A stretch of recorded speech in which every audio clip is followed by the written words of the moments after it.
Oh, what's happening, fantasy world? It's your boy, Soup, coming to you with my favorite episode, I Told You So. I always go over my last week's top 5 starts, top 5 sits, and we see how I fared off on those picks. Well, let's just go to say that I went 5 for 5 on my top 5 starts this week. That's right. If you was listening to the Soup, you were very successful this week on those top 5 starts. We're going to start off with Brock Purdy, my number 1 quarterback, man. Went off for 22.42 fantasy points this week. That's right, 368 yards, the most passing yards by any quarterback in week 14. And he had 2 touchdowns, almost had 3. I forecasted him for right around 25 points last week. We were right around there. QB1 this week he was. That's right, QB1. He was a top 10 quarterback this week. Hey, man, I told you so. And Courtland Sutton was my number 2 off the board. Courtland Sutton didn't have a big game, but he was good for wide receiver 2 numbers. Ended up with 3 receptions, 62 yards, and a touchdown. That's right, good for 13.7 fantasy points. The boy Courtland Sutton is a touchdown monster. I told y'all, man, listen, in the past 11 games, that man had 9 touchdowns. He has 10 touchdowns on the year right now, 10. He's already in double-digit touchdowns. He's getting red zone looks week in and week out. Nothing changes. Get him in y'all lineups. Number 3, running back, was Joe Mixon. That's right. On my top 5 starts last week, I said start Joe, man. Joe was going against a weak run defense, and it showed 21 rushes, 79 yards, and a tud. He also had 4 targets, 3 receptions, and 46 yards through the air. Your boy was good for 20 fantasy points in standard scoring this week. He was a RB1. Next on my list was Deebo Samuel. Ooh, Deebo was the number 1 receiver overall in fantasy scoring. That's right, wide receiver number 1. Deebo did his thing.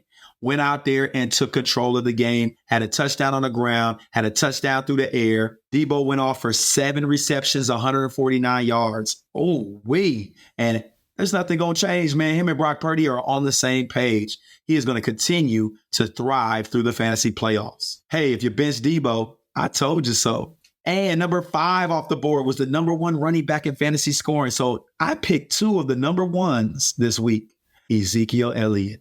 Everybody was like, what, coach? What, Soup? You gonna start Zeke? That's right. 25 touches is what I forecasted. That man went off for 29 touches. That man had 140 yards and a touchdown this week. He was good for 23.5 fantasy points in standard scoring, RB1. Those are your top 5 starts on I Told You So for week 14, man. I hit on all 5. Now we're going to talk about our top 5 sits for week 14. I failed y'all on 4. That's right, man. But a lot of my picks, man, was worthy. They were worthy of sitting.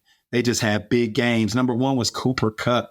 Everybody was benching Kupp after what he's been putting up. Man, nobody thought Kupp was going to do what he did against that tough defense. Listen, man, Kupp had 10 targets, 8 receptions, 115 yards, and a touchdown this week.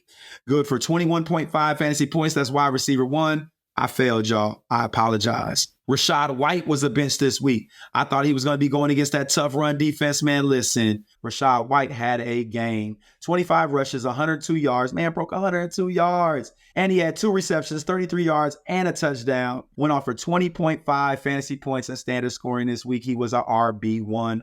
Again, I apologize, man. QB1. He was a QB1. Matt Stafford. Man, I told y'all I benched Matt Stafford. Matt Stafford had 297 yards through the air and 3 touchdowns. Listen, if Matt Stafford is out there, go grab him. Him, Puka, and Kupp are about to have a huge fantasy playoff run. You heard it from the hot Soup. I apologize to those I told y'all to bench Matt Stafford, and y'all did. Hopefully the guy you started had a good game as well. Chris Olave was my only hit this week. He had a pedestrian game. He got salvaged it with a touchdown, but still only ended up with 10.8 fantasy points in standard scoring, 5 targets, 4 receptions, and 28 yards. That's right, man. He was a wide receiver 3 this week. That is not a miss. That is a hit. I told y'all to bench Olave. Hopefully y'all did, and started somebody who got you more points this week. And Tony Pollard, it wasn't a miss. It wasn't a hit, but I'm going to go ahead and call it a miss. He did end up with 23 touches and 97 yards, good for 13.1 fantasy points. He was an RB2 this week, so I missed on Tony Pollard. Ended up all in all, and I told you so, I hit for 6 out of 10, so 60%. I'm right around 65 each week, a little lower on the totem pole this week. I was higher last week. Come check me out for our top 5 stars, top 5 sits later on this week. It's your boy Soup, man. I'm in and I'm out.